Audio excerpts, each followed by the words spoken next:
Doctor Baba Saheb Ambedkar open university.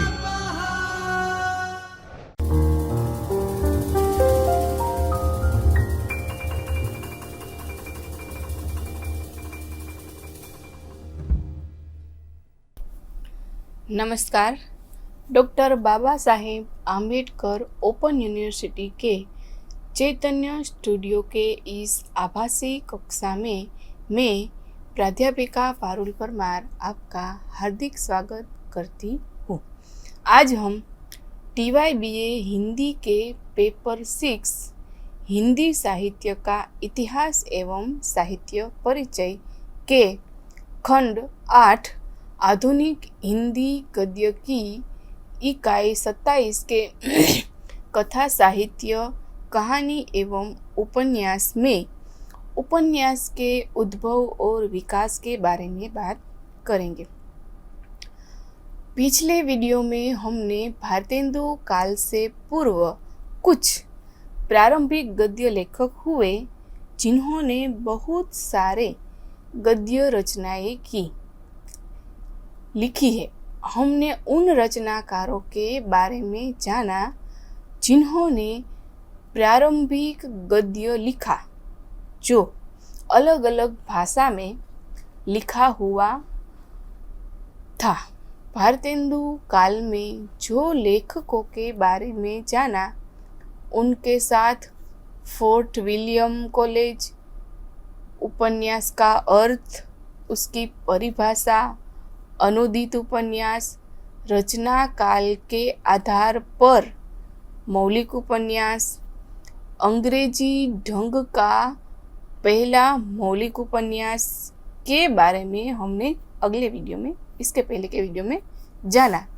तो दूसरा, प्रवृत्ति और चिंतन के आधार पर 5 भागों में उपन्यास का वर्णन देखा, जिसमें सामाजिक उपन्यास, ऐतिहासिक उपन्यास, जिज्ञासापरक यानी कि जासूसी उपन्यास, तिलस्मी उपन्यास, तैयारी उपन्यास, कुतूहल वाले उपन्यास, आंचलिक उपन्यास।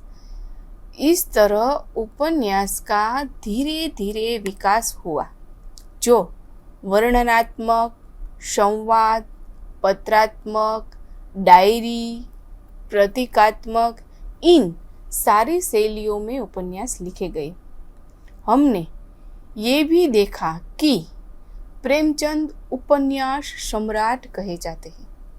उपन्यास सम्राट किसने कहा? तो के उपन्यास सम्राट उन्हें शरद चंद्र चट्टोपाध्याय ने कहा था। तो उन्हीं को केंद्र बिंदु मानकर हमने उपन्यास का काल विभाजन किया, जिसमें पहला देखे तो प्रेमचंद पूर्व युग, दूसरा प्रेमचंद बाद का युग, प्रेमचंद पहले का, उसके बाद दूसरा प्रेमचंद युग, तीसरा उत्तर प्रेमचंद युग, यानी कि प्रेमचंद के बाद के जो उपन्यास लिखे गए वो, और उसके बाद स्वातंत्रोत्तर उपन्यास। इसमें हमने ये भी देखा कि गणपति चंद्र गुप्त ने हिंदी उपन्यास के इतिहास को मुख्यतः निम्न 2 विभागों में विभाजित किया है। कौन सा? तो पहला प्रारंभिक युग और दूसरा प्रौढ़ युग। उन्होंने प्रेमचंद को आधार मानकर नहीं, बल्कि डायरेक्ट ही उपन्यास के विकास का विभाजन कर दिया। उन्होंने प्रारंभिक उपन्यास को भी 2 भागों में विभाजित कर दिया। पहला मौलिक उपन्यास और दूसरा अनुदित उपन्यास। बाद में मौलिक उपन्यास को भी उन्होंने 3 भागों में विभाजित किया। कौन कौन से? तो पहला सामाजिक उपन्यास, दूसरा ऐतिहासिक उपन्यास और तीसरा रोमांचक यानी कि घटना प्रधान, जिसमें घटना प्रधान होती है ऐसे उपन्यास। तो ये विभाजन किसने किया? तो के गणपति चंद्र गुप्त ने किया है। यहाँ तक की सारी बातें हमने आपको समझ में आ गई होगी।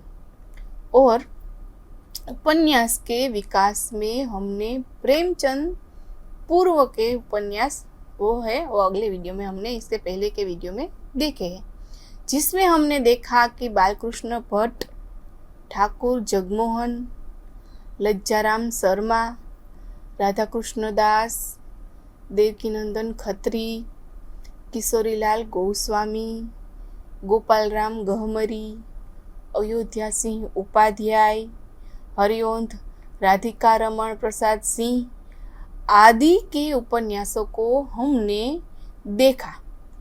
अब हम बात करें तो प्रेमचंद युगीन हिंदी उपन्यास के बारे में, तो हमें सबसे पहले प्रेमचंद के बारे में पढ़ना पड़ता है। तो अब हम प्रेमचंद युग में देखें तो प्रेमचंद का हिंदी उपन्यास साहित्य के विकास की परंपरा में एक महत्वपूर्ण योगदान दिया है। प्रेमचंद ने उन्होंने हिंदी उपन्यास को काल्पनिकता तथा तिलस्मी, अय्यारी, जासूसी के इंद्रजाल से निकालकर मानव जीवन की यथार्थ समस्याओं से संबद्ध किया। इस समय देश में कांग्रेस की स्थापना हो चुकी थी। गांधी जी राजनीतिक क्षेत्र में जो कार्य कर रहे थे, वही कार्य प्रेमचंद ने साहित्यिक क्षेत्र में किया। क्योंकि जो काम गांधी जी कर रहे थे, वही कार्य प्रेमचंद ने साहित्य में किया। उनके उपन्यासों में सर्वत्र गांधीवादी नीतियों को प्रतिपादन किया गया है। उन्होंने हमेशा शोषण के विरोध आवाज उठाई। समाज में दृष्टिगत अनेक समस्याओं यथा विधवा विवाह, वेश्या समस्या, अनमेल विवाह, दहेज प्रथा, अवैध प्रेम, जाति भेद आदि को वाणी दी। वे समाज का संस्कार करना चाहते थे, इसीलिए उनका दृष्टिकोण प्रायः आदर्शोन्मुखी यथार्थवादी रहा। अब हम सबके बारे में चर्चा करेंगे। सबसे पहले प्रेमचंद। तो प्रेमचंद का मूल नाम धनपत राय था, जिसका जन्म 31 जुलाई 1880 ईस्वी में और उनकी मृत्यु 8 अक्टूबर 1936 ईस्वी में हुई। उनके पिता का नाम अजायब राय और माता का नाम आनंदी देवी था। वो पहले तो उर्दू में नवाब राय नाम से लिखने लगे थे। जब उनका कहानी संग्रह सोजे वतन अंग्रेजों ने जब्त कर लिया था, तो उसके बाद से वो प्रेमचंद नाम से लिखने लगे।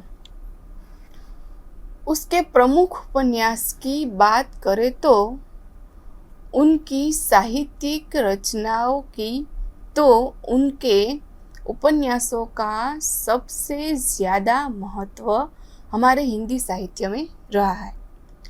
उसमें सबसे पहले देखें तो सेवा सदन। तो सेवा सदन की बात करें तो ये उपन्यास 1918 में आता है। उससे पहले देखें तो असारे मुआजिद, जो हिंदी में देवस्थान रहस्य नाम से 1905 में प्रकाशित हुआ था। उसके बाद हमकुरमा व हम सबाब, जो हिंदी में पहले प्रेमा नाम से रूपांतरित हुआ, जो 1907 में आया। लेकिन मुख्य रूप से यदि हम देखें तो सेवा सदन हिंदी में प्रकाशित होने वाला पहला उपन्यास है, जो पहले लिखा तो गया उर्दू में बाज़ारे हुस्न के नाम से, लेकिन लिखा तो गया उर्दू में, लेकिन प्रकाशित तो हिंदी में हुआ। इसीलिए हिंदी में प्रकाशित होने वाला उपन्यास सेवा सदन है, जिसका खुद प्रेमचंद ने ही अनुवाद करके हिंदी में प्रकाशित करवाया। डॉक्टर रामविलास शर्मा के अनुसार यदि हम माने तो सेवा सदन की मुख्य समस्या भारतीय नारी की पराधीनता को माना है। किसने? रामविलास शर्मा ने। इस उपन्यास में विवाह से जुड़ी समस्याओं का, तिलक, दहेज की प्रथा, कुलीनता का प्रश्न, विवाह के बाद घर में पत्नी का स्थान और समाज में वैश्याओं की स्थिति आदि का चित्रण किया गया है। प्रेमचंद ने स्वयं ने इसे हिंदी का बेहतरीन नोवेल की संज्ञा दी है। यही उसकी सबसे बड़ी विशेषता है। ये प्रेमचंद ने खुद इसे इतनी बड़ी, यही उसकी विशेषता है। दूसरा, प्रेमाश्रम जो 1922 में पहले उर्दू में लिखा गया, गोसाए आफियत नाम से, परंतु पहले प्रकाशित हिंदी अनुवाद हुआ। यह हिंदी का पहला राजनीतिक उपन्यास माना जाता है। इसमें प्रेमचंद किसान आंदोलन से जुड़ते हैं। कृषक जीवन की समस्याओं का चित्रण प्रथम प्रयास इसी उपन्यास में लक्षित हुआ है। उन्होंने खुद कहा है कि किसानों के सवालों पर लिखा गया ये मेरा उपन्यास है, यानी कि किसानों की समस्या को लेकर लिखा गया प्रेमाश्रम ये उपन्यास है, जिसमें जमींदार, नौकर, तालुकेदार सबकी भूमिका का सजीव चित्रण इस उपन्यास में किया गया है। तीसरा उपन्यास देखें तो रंगभूमि। बात करें रंगभूमि की तो यह उपन्यास भी पहले चौगाने हस्ती नाम से उर्दू में लिखा गया है, परंतु इसका भी पहले हिंदी अनुवाद ही प्रकाशित हुआ।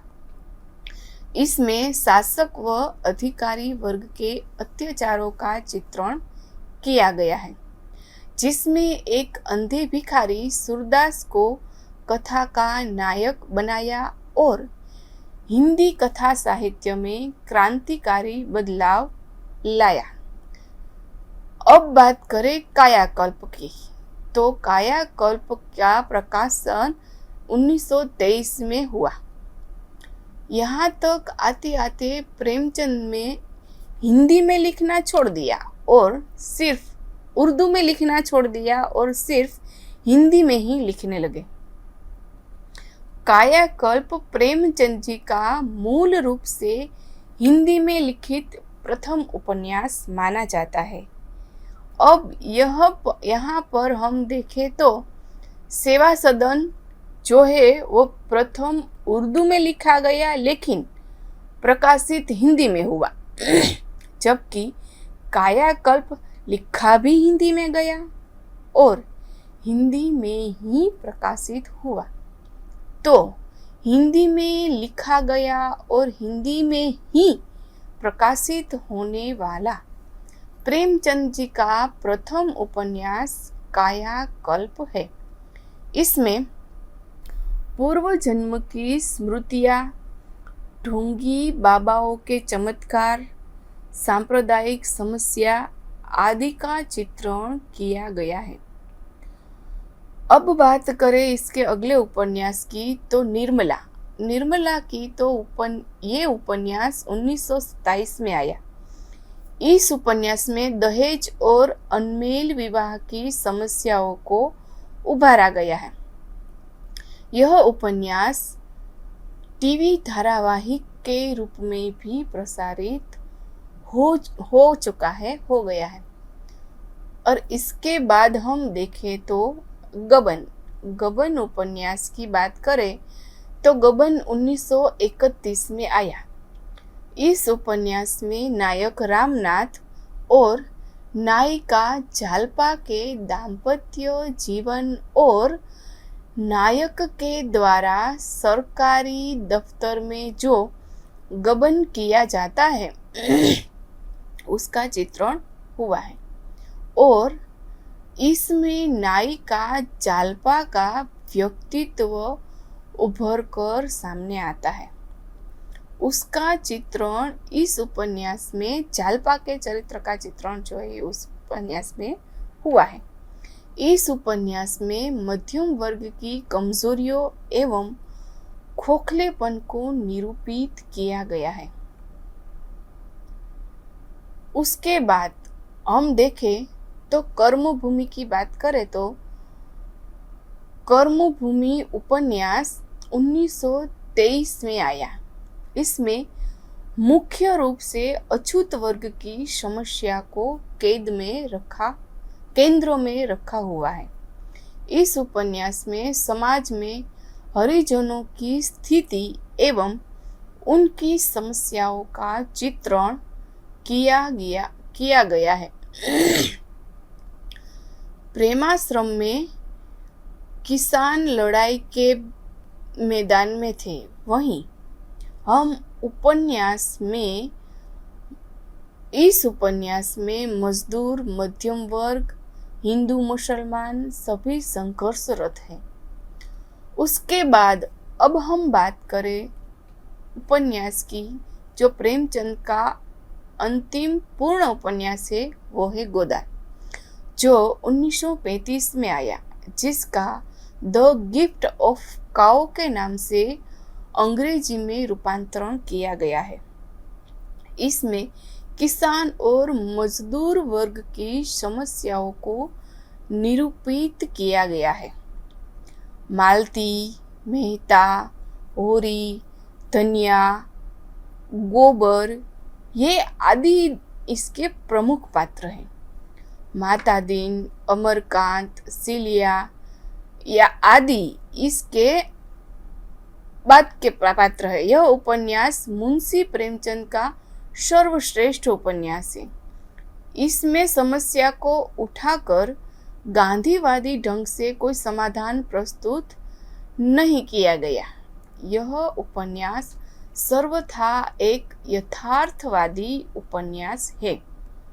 प्रेमचंद ने आदर्शवाद और यथार्थवाद में एक अद्भुत संतुलन बनाए रखा। उन्होंने वर्ग वैषम्य, आर्थिक शोषण, सामाजिक असमानता, पूंजीवादी संस्कृति और बुर्जुआ मनोवृत्ति के विरुद्ध अपने उपन्यास के माध्यम से एक ऐसा जनमत तैयार किया जिसमें देश में प्रगतिशील समाज की स्थापना कर सके। उनका अंतिम अपूर्ण उपन्यास मंगलसूत्र था, जो उनके बेटे अमृत राय ने पूर्ण किया था।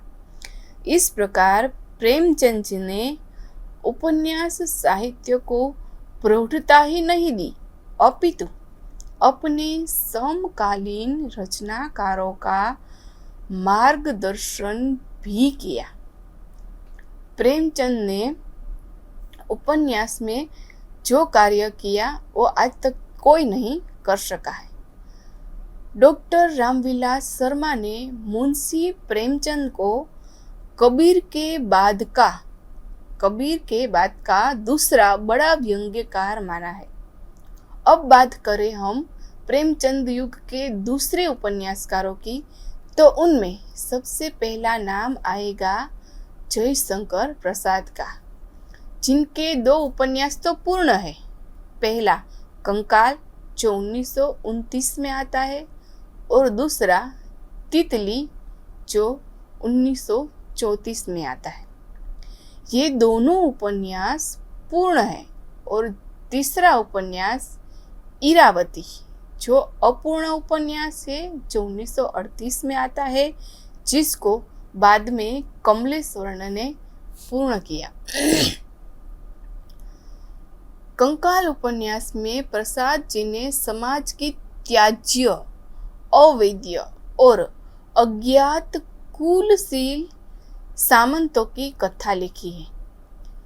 ऐसी संतानें जिसको त्याग दिया है, जो नाजायज कहलाती है, उनकी कथा है।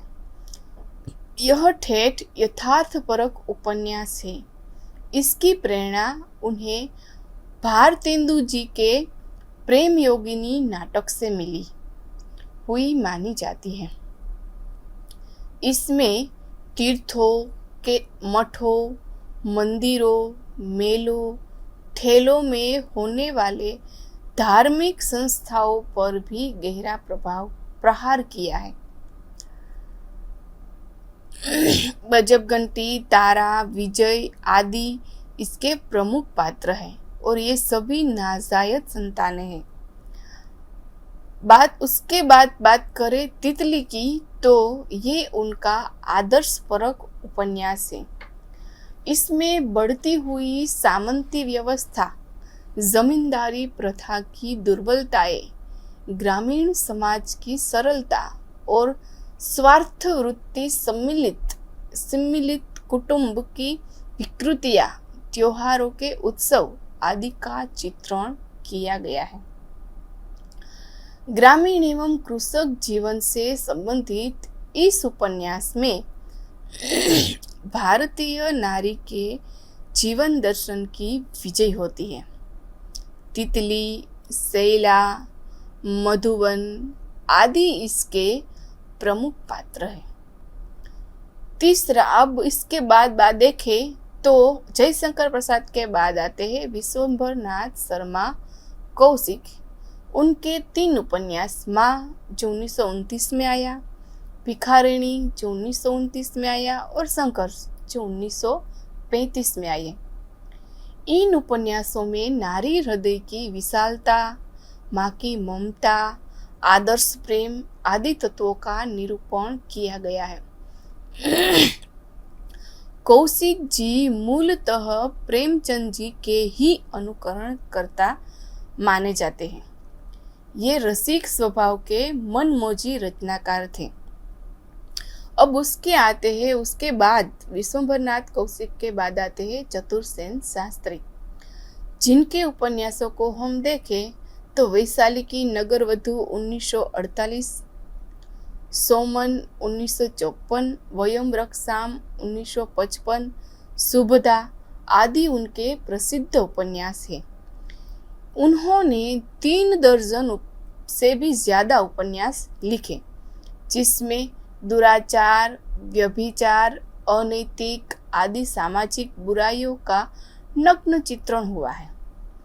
इसमें उच्च वर्ग की विलासिता तथा जागीरदारों एवं राजाओं की काली करतूतों का पर्दाफाश किया गया है। वैशाली की नगरवधु इनका सर्वप्रसिद्ध उपन्यास है। इसमें व्यक्ति स्वातंत्र्य की समस्या उठाई गई है। इसमें आम्रपाली की विद्रोहाग्नि में वैशाली गणतंत्र जलकर राख हो जाता है। उसके बात करें हम तो पांडेय बेचैन शर्मा उग्र के उपन्यास की, तो उनके उपन्यासिक साहित्य को लेकर बनारसी दास चतुर्वेदी जी कहते हैं कि उनका उपन्यासिक साहित्य जो रहा है वो घासलेटी साहित्य रहा है। क्यों? क्योंकि इनका साहित्य हृदय में सोई हुई भावनाओं को तुरंत जगा देता है। उनके उपन्यासों में देखें तो चंद हसीनों के खतून जो 1927 में लिखा गया, कढ़ी में कोयला, फागुन के दिन 4 आदि ये उनके प्रसिद्ध उपन्यास है। और बात करें उनकी आत्मकथा की तो उनका नाम था अपनी खबर। इसके बाद हम देखते हैं तो ऋषभ चरण जैन। इनके उपन्यासों में दिल्ली का व्यभिचार जो 1938 में आया और दुराचार के अड्डे, दिल्ली का कलंक आदि उपन्यासों को देखे जा सकते हैं। इनके उपन्यासों में भी समाज की वास्तविकता का नग्न चित्रण हुआ है। ऋषभ चरण जैन के बाद बात करें हम तो वृंदावन लाल वर्मा की, उनके उपन्यासों में देखें तो झांसी की रानी लक्ष्मीबाई जो 1946 में आता है, विराटा की पद्मिनी, गढ़ कुठार और मृगनयनी आदि उनके प्रसिद्ध उपन्यास हैं। एक और देखें तो उसके बाद शिव पूजन सहाय आते हैं। उनके उपन्यासों में हम देखें तो देहाती दुनिया, राहुल सांकृत्यायन का सिंह सेनापति, जय योद्धेय, वोल्गा से गंगा, उसके बाद इसी समय भगवती चरण वर्मा का उपन्यास चित्रलेखा भी विशेष रूप से चर्चित रहा। प्रेमचंद युग का अध्ययन करते हुए आपने देखा कि इस काल में उपन्यास नामक विधा ने पहले से भी कहीं अधिक विकास किया। इस युग में अधिकांशतः मौलिक उपन्यासों की रचना हुई तथा उपन्यासकारों में पहले से कहीं अधिक कलात्मक संयम दिखाई दिया। इस युग में युग के वर्ण विषयों में भी विविधता है।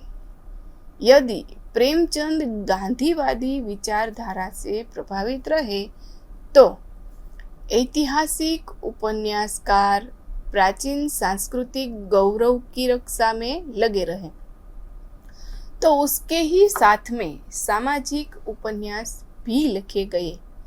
अब हम बात करें प्रेमचंद के बाद के उपन्यास की, तो जिसको उत्तर प्रेमचंद युग कहा जाता है। उत्तर प्रेमचंद यानी कि प्रेमचंद के बाद का युग।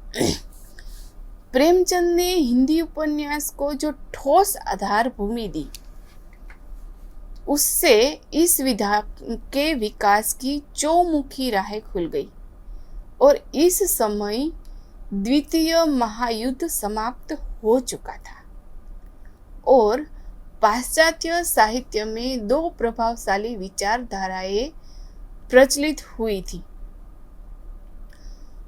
दो विचारधाराएं प्रचलित हो रही थी।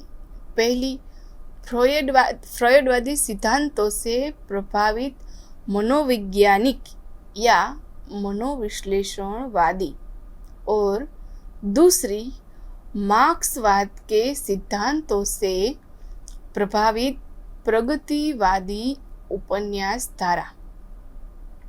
इनका समानांतर विकास प्रेमचंद के युग के समय में ही हो गया था। प्रेमचंद का गोदान तथा जैनेन्द्र और इलाचंद्र जोशी के उपन्यास इस कथन की पुष्टि करते हैं। प्रेमचंद अपने उपन्यासों द्वारा एक प्रगतिशील समाज की स्थापना अवश्य करना चाहते थे, किंतु उन्होंने इसके लिए न तो कोई मार्क्सवादी झंडा ही गाड़ा और न ही नारेबाजी की, जैसा कि आगे चलकर यशपाल ने किया।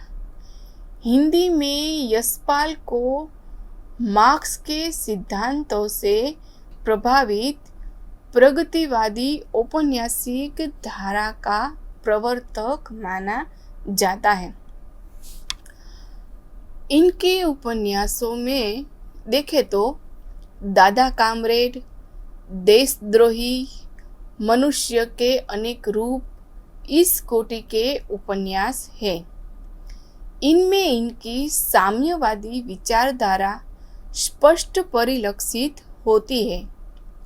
दिव्या यशपाल का एक ऐतिहासिक उपन्यास है, किंतु इसमें भी इनकी चिंतन पद्धति समाजवादी यानी कि मार्क्सवादी ही रही है। इसी धारा में आगे चलकर रांगे राघव ने घरोंदे तथा हजूर उपन्यासों की रचना की। इनका दृष्टिकोण प्रगतिवादी था। इन उपन्यासों में इन्होंने आर्थिक वैषम्य और शोषण आदि विभिन्न समसामयिक विकृतियों पर चोट की। राहुल सांकृत्याय ने जीने के लिए, जय योद्धेय और सिंह सेनापति आदि उपन्यास लिखे। इसके अतिरिक्त रामेश्वर शुक्ल अंचल व नागार्जुन ने कई उपन्यास लिखे जिनमें पूंजीवादी संस्कृति के प्रति आक्रोश प्रकट किया गया है। फ्रॉइड के सिद्धांतों से प्रभावित होकर जैनेन्द्र ने परख, सुनीता और त्यागपत्र उपन्यास पहले ही वो लिख चुके थे। इसी युग में प्रकाशित उनके उपन्यास में कल्याणी, सुखदा, विवर्त, व्यतीत, जयवर्धन आदि में यह प्रवृत्ति मनोविज्ञान, दार्शनिकता और वैयक्तिकता आदि के माध्यम से विविध रूप में उभरी। ये सारे उनके मनोविश्लेषणवादी उपन्यास थे। उनके नारी पात्र आदि और समाज की मर्यादाएं बनाए रखना चाहते हैं, तो दूसरी ओर अपने अस्तित्व की पहचान भी करना चाहते हैं। ऐसी स्थिति में आत्मपीड़न के अतिरिक्त उनके पास कोई रास्ता शेष नहीं रहता है। यही कारण है कि उनके पात्र समाज को न तोड़कर स्वयं टूट जाते, बिखर जाते हैं। इसी कड़ी में आगे चलकर अज्ञेय ने शेखरिक जीवनी नामक उपन्यास लिखकर हिंदी उपन्यास में एक नया मोड़ उपस्थित किया। कथ्य, शिल्प और भाषा के स्तर पर यह एक नवीन प्रयोग था। शेखरिक जीवनी है वो एक अज्ञेय का नवीन प्रयोग था। इसी उपन्यास का मूल मंतव्य शेखर के व्यक्तित्व की खोज और शेखर के व्यक्तित्व का साक्षात्कार है। इसी समय पूर्व प्रेमचंद युग से चली आ रही ऐतिहासिक उपन्यासों की परंपरा को वृंदावन लाल वर्मा ने आगे बढ़ाया। भले ही इन्होंने प्रेमचंद युग में लिखना आरंभ कर दिया था, किंतु इनकी लेखनी अबाध गति से चलती रही। इन्होंने कचनार, मुसाहिबजू, कुंडली चक्र, प्रत्यागत, माधवजी सिंधिया और मृगनयनी आदि कई ऐतिहासिक उपन्यास लिखे। मृगनयनी तो इनका सर्वप्रसिद्ध उपन्यास है। राहुल सांकृत्यायन, रांगे राघव, निरालाजी, चतुरसेन शास्त्री तथा हजारी प्रसाद द्विवेदी ने भी इसी परंपरा को आगे बढ़ाया। राहुल सांकृत्यायन की वोल्गा से गंगा, चतुरसेन शास्त्री के वैशाली की नगरवधु, आचार्य हजारी प्रसाद द्विवेदी की बाण भट्ट की आत्मकथा ने विशेष ख्याति अर्जित की। सामाजिक समस्याओं पर लिखने वाले उपन्यासकारों में उग्रजी, भगवती चरण वर्मा, सियाराम शरण गुप्त, भगवती प्रसाद वाजपेयी, विष्णु प्रभाकर आदि के नाम जो प्रमुख रूप से उल्लेखनीय है। इसी समय उपेंद्रनाथ अस्क ने अपने उपन्यासों में नगर में वास कर रहे, यानी कि नगर में जो रहते हैं ऐसे मध्यम वर्गीय सामाजिक जीवन की अनेक कुंठाओं का सशक्त ढंग से चित्रण किया। गिरती दीवारें इनका प्रसिद्ध उपन्यास है। यथार्थवादी परंपरा के उपन्यासों में यह उपन्यास अपना विशिष्ट स्थान रखता है। इस प्रकार औपन्यासिक दृष्टि से यह युग अत्यंत महत्वपूर्ण रहा।